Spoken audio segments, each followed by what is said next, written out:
Hi, YouTube. I hope you're doing well. I'm doing okay. I had a friend from Israel, either Pakistan or I have friends on the Gaza Strip too, so I'm really not sure. I'd have to go look at her information. But she was chatting with me in Messenger. Bummed out, yeah, when your country's at war with itself. That's my topic here. In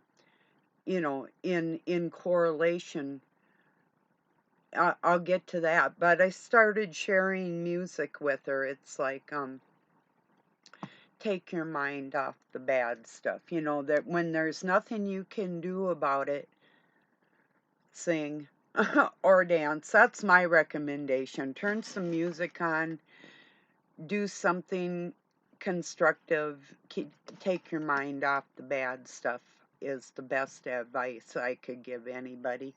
Works for me most of the time. I mean, it's not 100% a cure for anything, but it does help to keep busy even if you're limited so cheers everybody.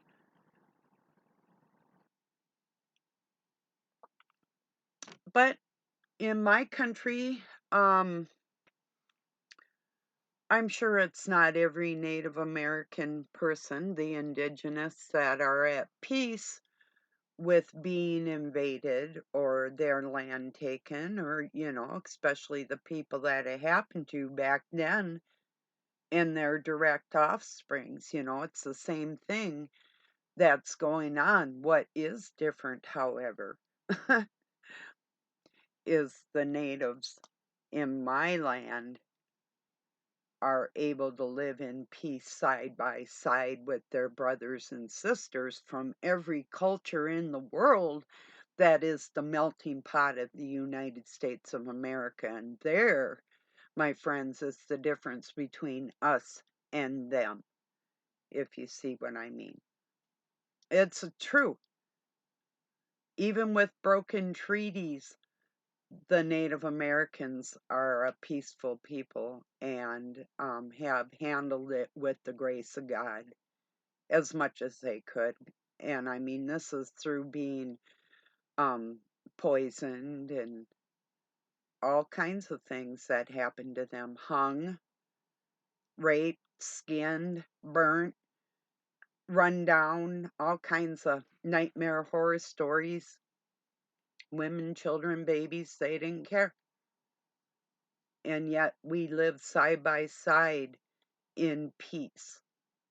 For the most part, I mean, most of us, we've had a crazy neighbor, whatever that would entail, or several of them through our lives, but you know,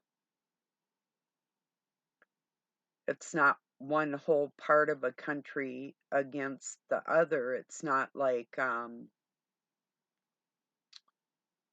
was going to say California against the rest of the United States. In that respect, eh, that could be, if people were to take it to heart, that could be a civil war within itself, a state that would allow children to make a decision whether or not to mutilate or change their body. That's a pretty big deal.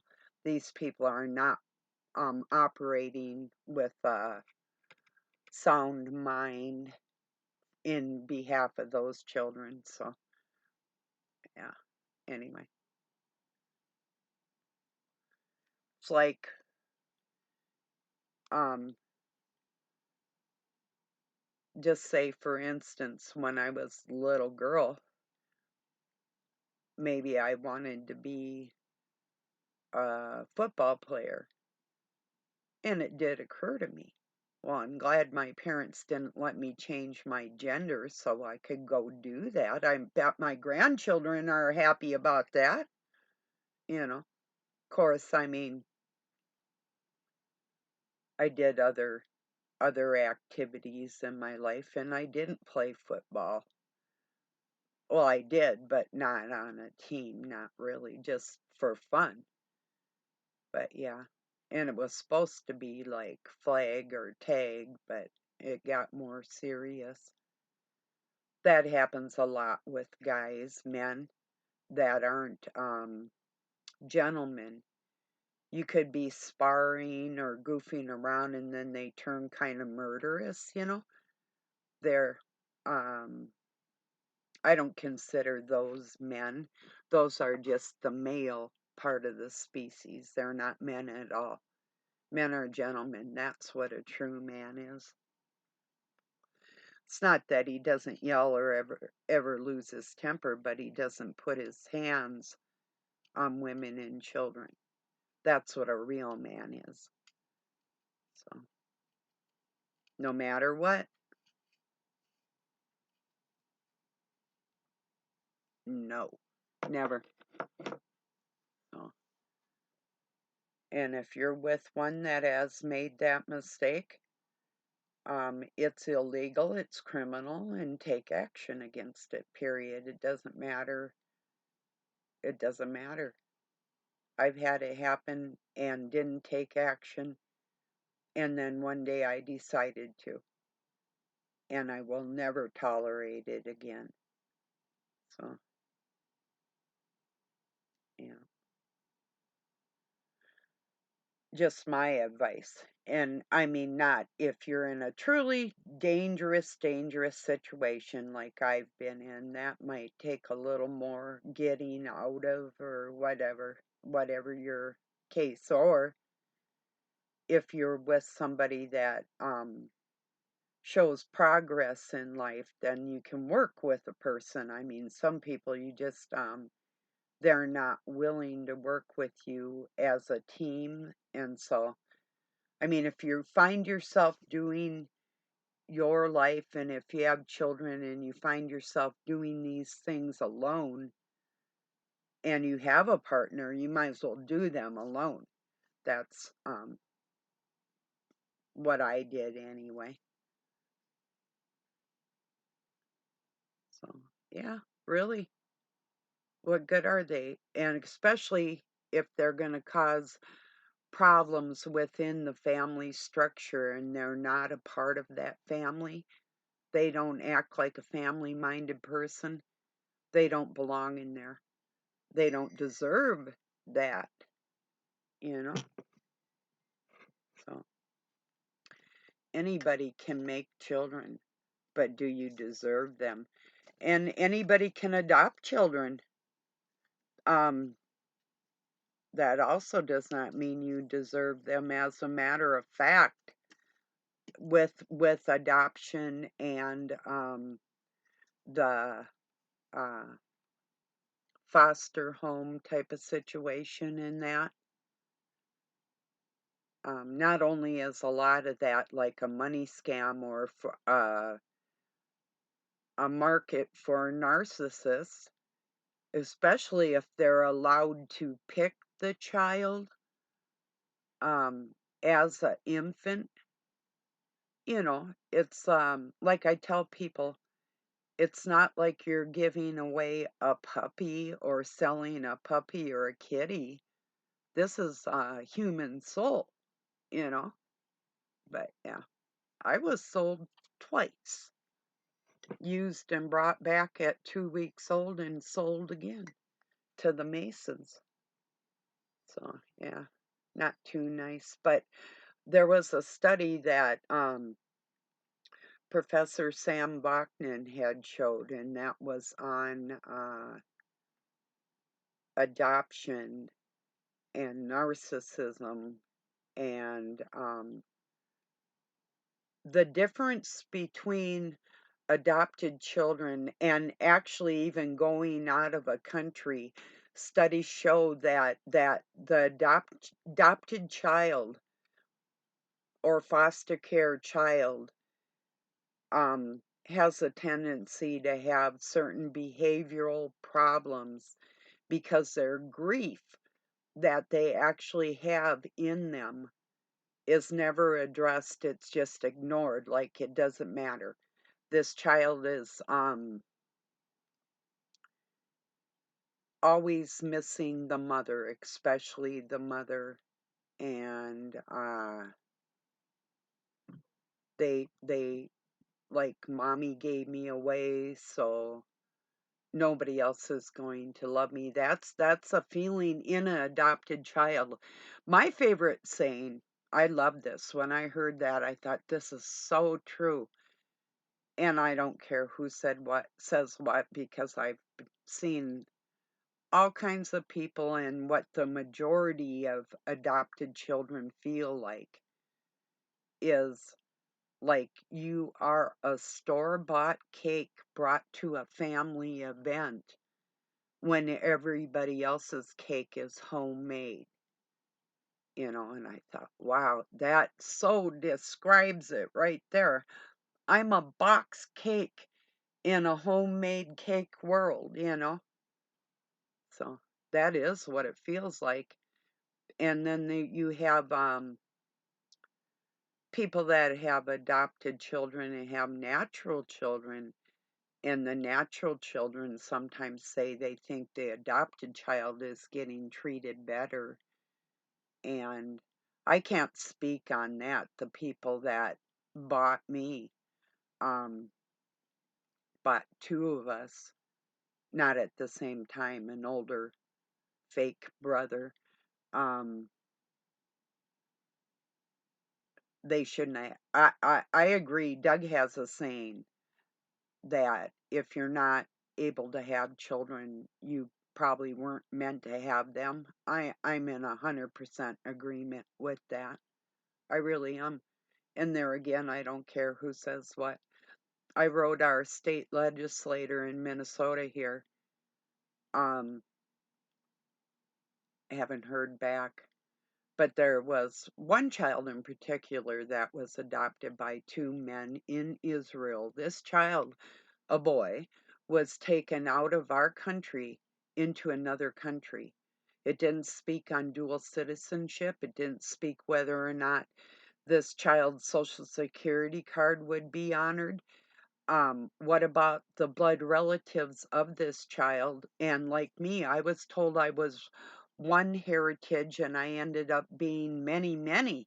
It's like, that's just not cool that a child would have no connection with who they are and not even understand like who their grandparents or great grandparents. Things that children, the older you get, you look up and wonder, gee, is this in my family tree? Do I act like this because of somebody I know or somebody that looks like me or, those types of questions. But the grief that the child lives with that isn't addressed and is a really big deal. And I'm really a proponent of orphanages when I was in placements where there was other children just like me. Before, see, I started running away when I found out what the Illuminati was. And just from the weirdness and abuse I was around too, um, all of it combined, and ended up taking the Masons to court and divorcing, emancipating my fake parents.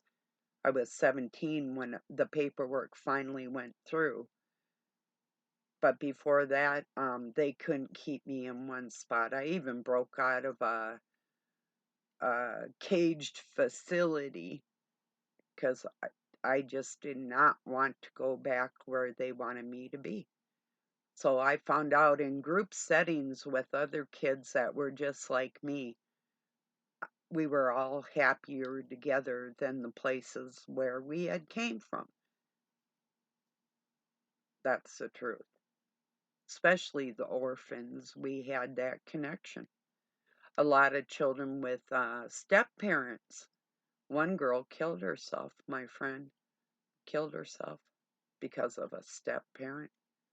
But the grief that children go through that adults don't realize, even with, geez, with the divorces, these little people are grieving, if their parents aren't together like that, you know, they are. I've seen it out of my kids, out of my stepdaughter, out of my two sons, and And with that, with divorces, it's true.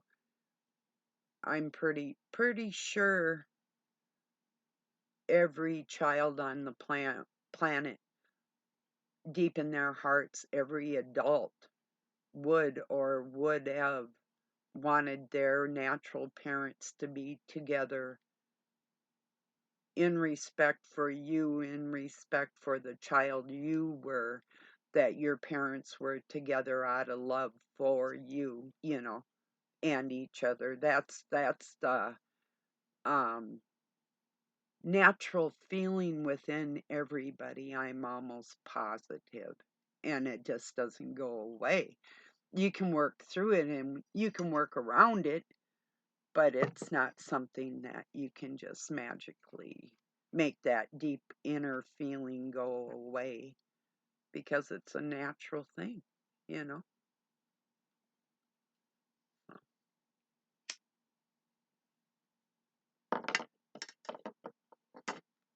But that's what my point was with this adoption stuff. And because too, with boy, I gotta watch my words, with women wanting to terminate pregnancies and that, then you would think ideally that adoption would be the second best choice, or the the best choice. But I'm saying orphanages would be, with hospitals and schools and even different religious teachings, how that child would gravitate if they could learn everything besides Satanism within a structure that adults that love children not too much, but to work with them, teaching and medical and whatever, that these little people could learn business trades and different things and become a productive citizen. uh, there'd be less children through the welfare system or the foster care system, and those monies could go towards taking care of children and the people in the communities, making sure that those children were safe, because adopted children are given to these strangers, total strangers, and never checked up on again. There's like a slight mental health evaluation, or there used to be, and then that's it. The kid's gone, never to be heard from again. So, and a lot of those adoptions are closed. So, I was able to find my real parents when I was 34. Before that, the only flesh of mine that I looked in their eyes was my own son when I gave birth to him.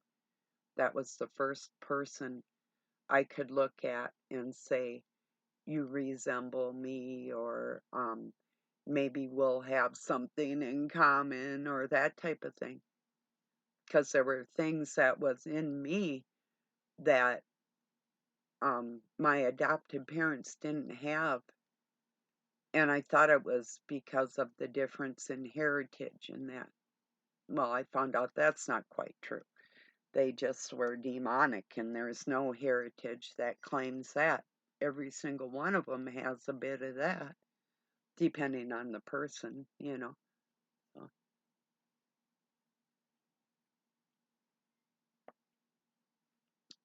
but yeah, the grief of adopted children. And it is true. There's not a birthday of mine that I went by that I didn't wish my real mother would knock on the door and come and take me away from that place, you know.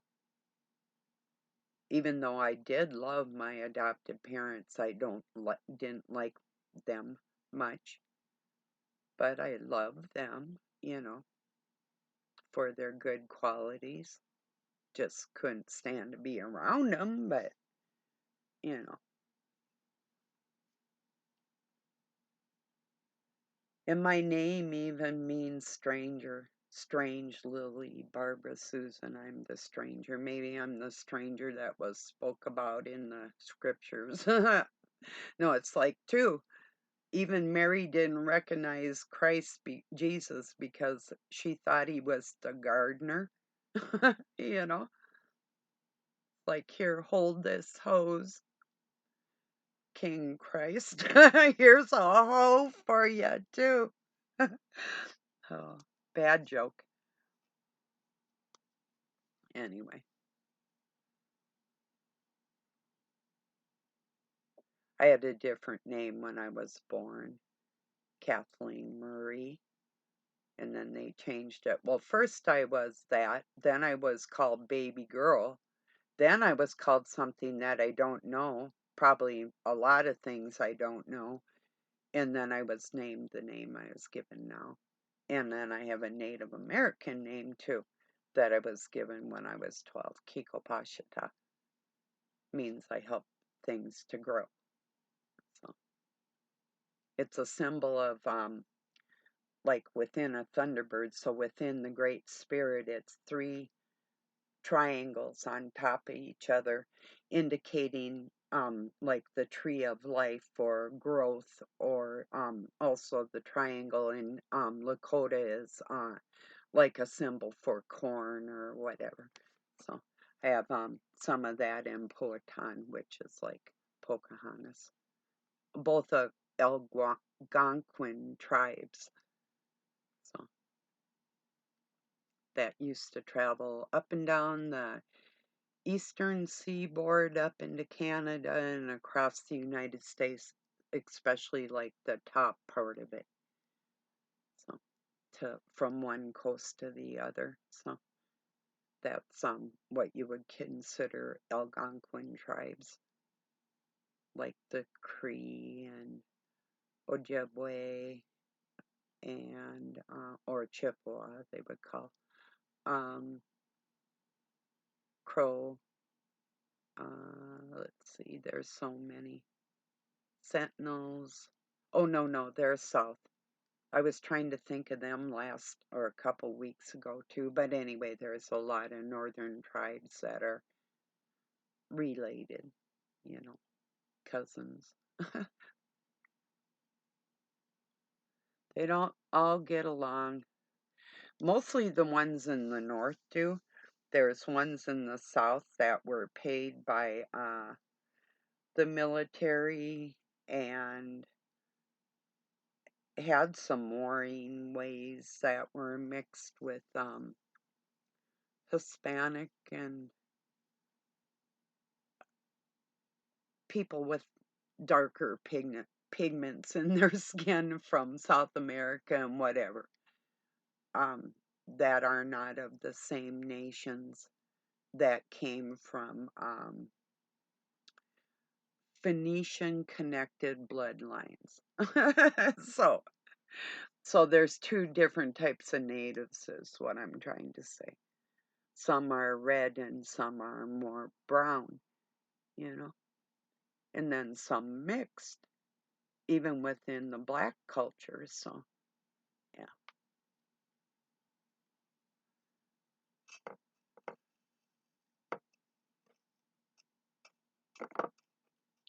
Oh, but after I started sending that lady some music, she did stop messaging me, and I was listening to a lecture on psychological theories. You know, it's hard to study about the human psyche when you have somebody. I don't know if she's bored or what, but I don't really get bored like that, and I don't pen pal much, you know, so the music worked anyway. That's a good thing. I'll do that. I used to, when Doug was drinking, I used to play music all day long and just share it through, and then my family members knew I was upset, you know, and I was trying to recover from some weird thing that would happen. because too, when people drink, if they have narcissistic tendencies anyway, um, it'll be worse with alcohol, you know. Or they could be borderline, or they could be psychotic, you know, even schizophrenic, or all of the above. Yeah.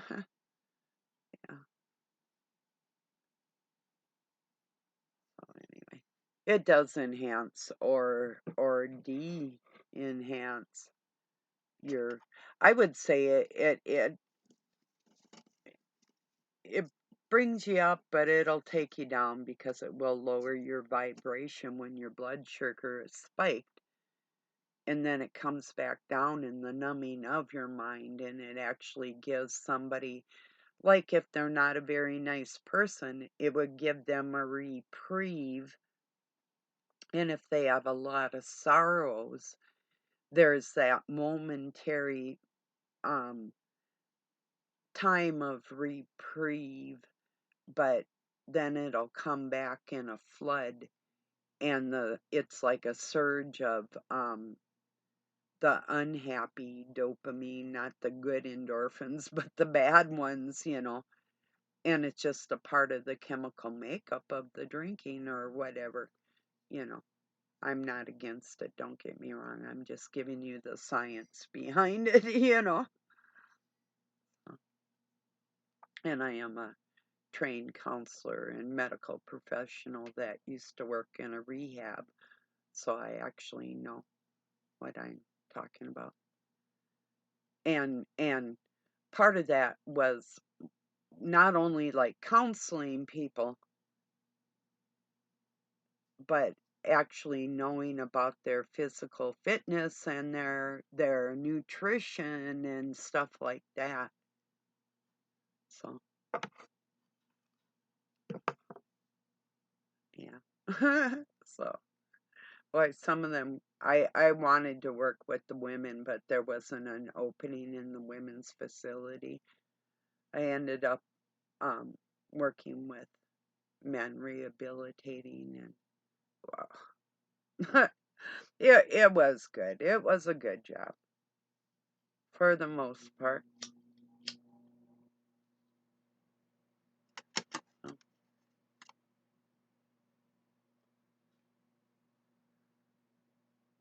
not always, but mostly.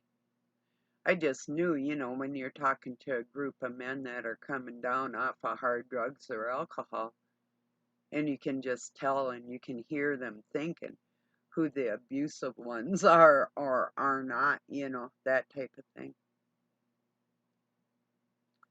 Really interesting was this one guy, and I hope he's still sober, was one of the most beautiful pianists I ever heard in my life. And he did not want to get on that piano. He used to play in a music lounge in the cities in Minneapolis. But then he went through a divorce and didn't get to see his kids, and his life just like he freaked out and wasn't able to get it back together until one day I said, if I let you pick a song and I'll sing it with you, will you play for me so we can sing? And he said, and we picked a day, and we sang Lean on Me, you know, and it was so beautiful.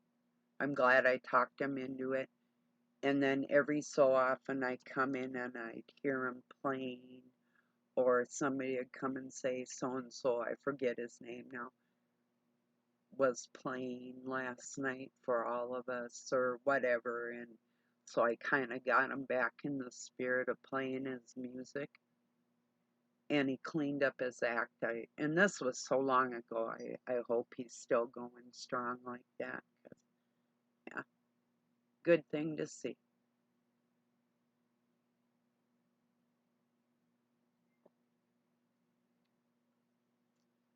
So I just wanted to touch on that fact. I mean, mostly my topic was like the grief within like I'm not going to name this video anything to do with the children, but that was what was upmost on my mind, aside from what I am going to name it, is that the indigenous in my country can get along with the people that invaded them.